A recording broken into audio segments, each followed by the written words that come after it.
নমস্কাৰ বন্ধু বান্ধৱীসকল, আপোনালোকক মোৰ চেনেল বিয়ণ্ড দ্য বেচিক্স টিপছলৈ স্বাগতম জনালোঁ। এয়া চাওক, আজি মই লাড্ডু গোপালৰ এটা ড্ৰেছ কেনেকৈ বনাই সহজতে তাকে দেখুৱাবলৈ ওলাইছোঁ। মই এটা মেজিকেল ৰিং বনাই লৈছোঁ। প্ৰথমতে লক কৰি লৈছোঁ ৰিংটো। ইয়াত এতিয়া মই এডাল এডালকৈ চেইন গাঁঠি যাম। কেনেদৰে গাঁঠিম আপোনালোকে চাব। 1 2 3 4 5 6 7 8 9 10 11 12 13 14 15 16। এতিয়া মই আৰু তিনিডাল চেইন বেছিকৈ ল'ম। 1 2 3। টোটেল মোৰ 19ডাল চেইন ইয়াত লোৱা হ'ল। কাৰণ এতিয়া আমি ডাবল ক্ৰচেট গুঠিম, গতিকে 3ডাল চেইন আমি স্কিপ কৰি পেলাই 4th চেইনডালত ডাবল ক্ৰচেট কৰিম। 4th চেইনডালত আমি কুৰ্চাডাল এনেকৈ লগাই ডাবল ক্ৰচেট কৰিলোঁ। প্ৰতিডাল চেইনৰ ওপৰত তেনেকৈ আমি ডাবল ক্ৰচেট কৰি যাম। 2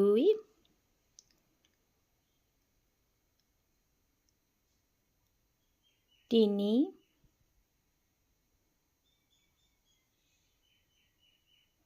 4। এনেকৈ আমি টোটেল প্ৰতিডাল চেইনৰ ওপৰত ডাবল ক্ৰচেট কৰি 17ডাল চেইন কৰি ল'লোঁ।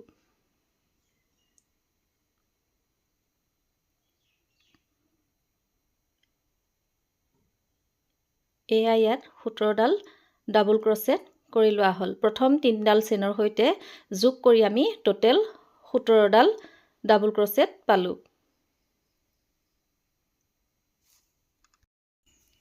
এতিয়া ছেকেণ্ড ৰ'টোৰ কাৰণে আমি 3ডাল চেইন লৈ ল'ম। নেক্সট ৰ'ত বনাম ডাবল ক্ৰচেট। 1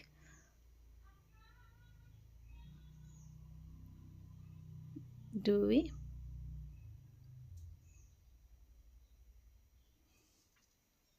3 4।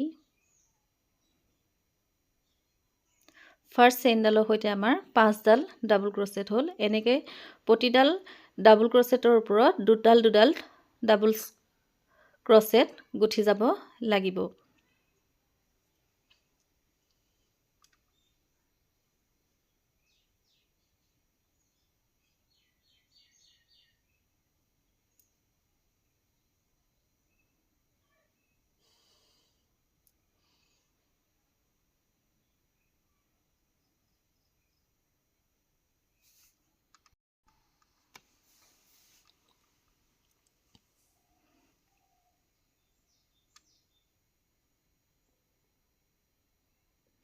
এইটো ৰ' আমাৰ কমপ্লিট হৈছে।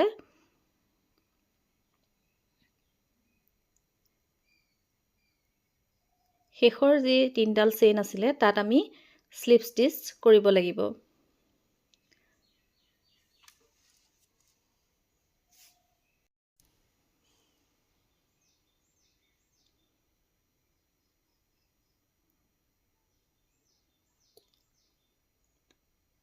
এয়া চলিটো দেখিবলৈ কি ধুনীয়া লাগিছে, আপোনালোকে নিশ্চয় দেখিছে।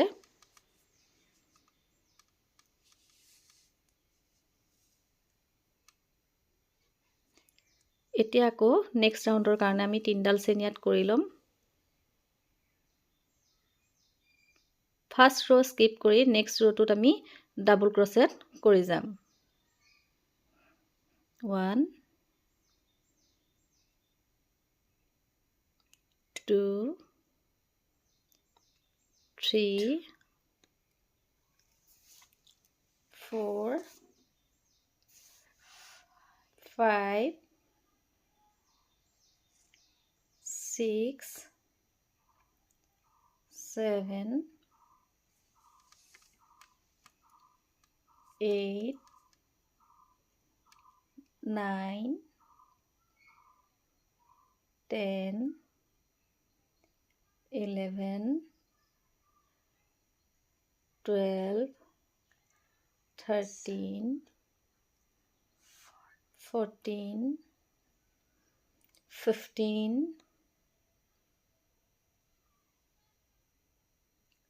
16।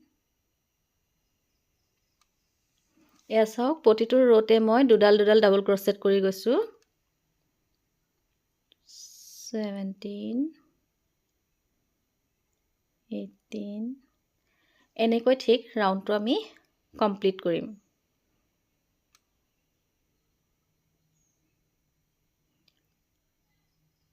প্ৰতিটো হোল্ডতে আমি দুডাল দুডাল ডাবল ক্ৰচেট কৰি যাম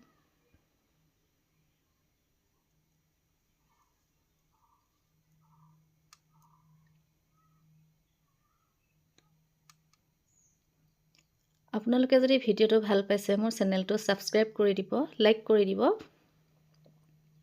যাতে এনেকুৱা ধৰণৰ নতুন নতুন ভিডিও আপোনালোকে পাই থাকে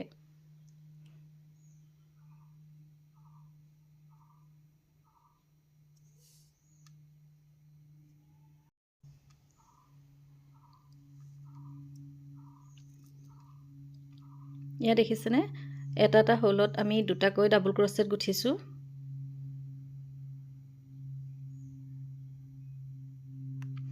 আপোনালোকে যিকোনো প্লাইৰ উল ল'ব পাৰে মই 3 প্লাই লৈছো 2 প্লাইও ল'ব পাৰে 4 প্লাইও ল'ব পাৰে নিজৰ ইচ্ছা অনুসৰি ল'ব পাৰে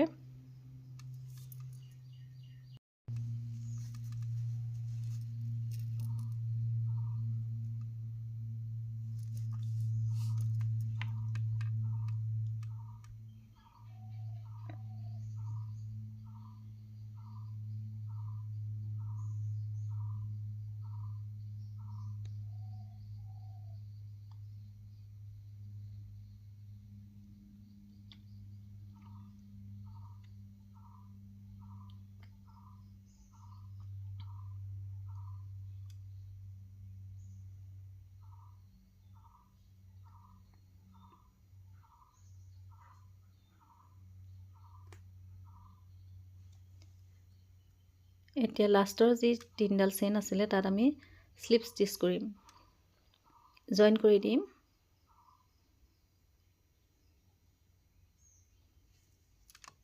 ইয়াতে এডাল ডাবল ক্ৰচেট কৰি লৈছো এয়া চাওক দেখিবলৈ কি সুন্দৰ লাগিছে এতিয়া ৰাউণ্ডটো আকৌ নেক্সট ৰাউণ্ডটো আমি আৰম্ভ কৰিম ইয়াত তিনডাল চেইন কৰি লৈছো নেক্সট হোল্ডটো স্কিপ কৰি তাৰ নেক্সট হোল্ডত আমি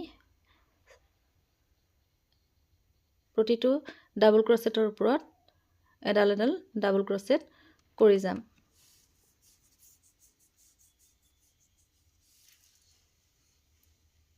ইয়াত প্ৰতিটো হোল্ডত এটা এটাকৈ কৰিলেই হ'ব যিদৰে আগৰ ৰাউণ্ডটোত আমি প্ৰতিটো হোল্ডত দুটা দুটা ডাবল ক্ৰচেট কৰিছিলো কিন্তু এতিয়া আমি এইটো ৰাউণ্ডত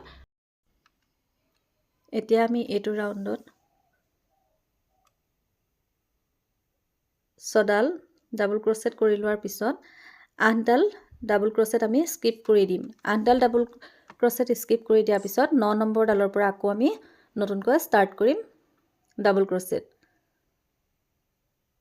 এটো আৰ্ম হোল বনাবৰ কাৰণে কৰা হৈছে ইয়াত আমি টোটাল 12ডাল ডাবল ক্ৰচেট বনাম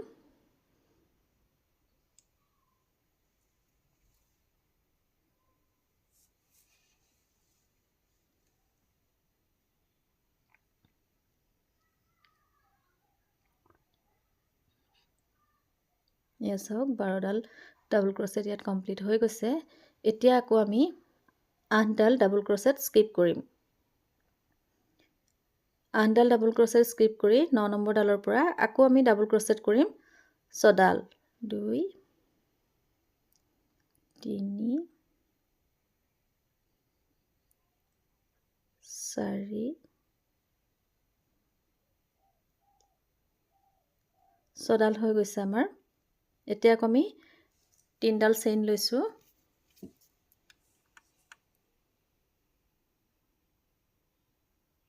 প্ৰতিডাল ডাবল ক্ৰচেটৰ ওপৰত আকৌ ডাবল ক্ৰচেট কৰি গৈছো 4 5 6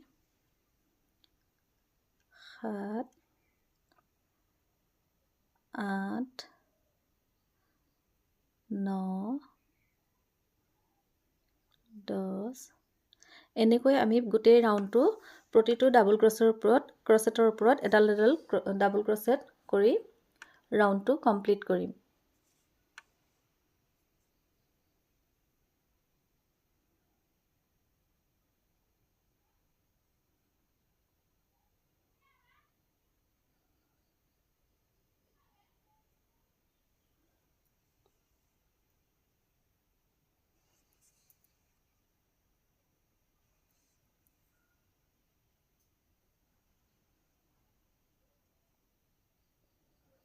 এয়া ৰাউণ্ডটো কমপ্লিট কৰি হৈছে। লাষ্টৰ 3 নম্বৰ চেইনডালতো আমি এডাল ডাবল ক্ৰচেট কৰিম। এয়া হৈ গৈছে।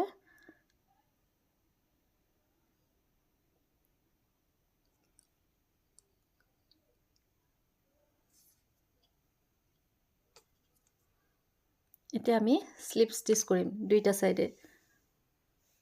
স্লিপ ষ্টিচ কৰি লোৱা হৈছে।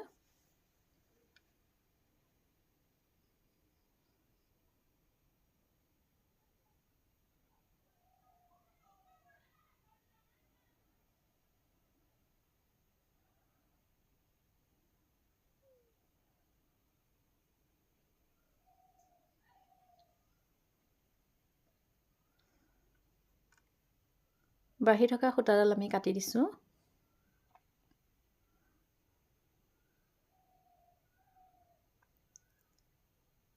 এতিয়া আমি ইয়াত সাইডটো বগা সূতাৰে বগা উলেৰে সিঙ্গল ক্ৰচেট কৰি যাম। প্ৰতিটো হোলতে এটা সিঙ্গল ক্ৰচেট কৰি যাম, দেখিবলৈ যাতে বৰ্ডাৰটো ধুনীয়া হয়। নকৰিলেও কথা নাই, নিজৰ ইচ্ছা, আপোনালোকে স্কিপ কৰিব পাৰে এইটো। প্ৰতিটো হোলতে এনেকৈ আমি সিঙ্গল ষ্টিচ কৰি যাম।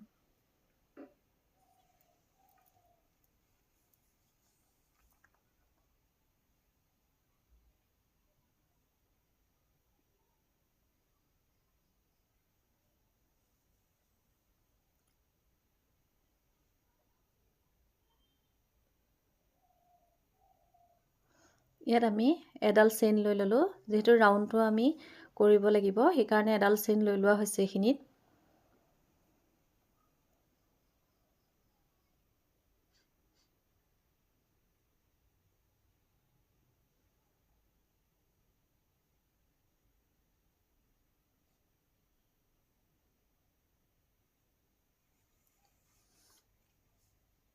প্ৰতিটো হোলতে আমি এটা সিঙ্গল ক্ৰচেট কৰি গৈছোঁ।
সম্পূৰ্ণ কৰি হৈ গ'ল লাড্ডু গোপালৰ ড্ৰেছটো।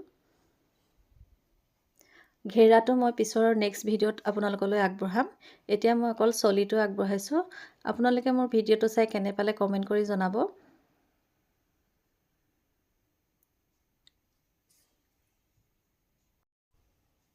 মোৰ এই চেনেলটোত থকা অন্য ভিডিঅ'সমূহো আপোনালোকে চাব। ইয়াত মই ছিংগল ক্ৰচেট আৰু ডাবল ক্ৰচেট কেনেকৈ কৰা হয় দেখুৱাই থোৱা হৈছে। আজিলৈ আহিছোঁ, বাই।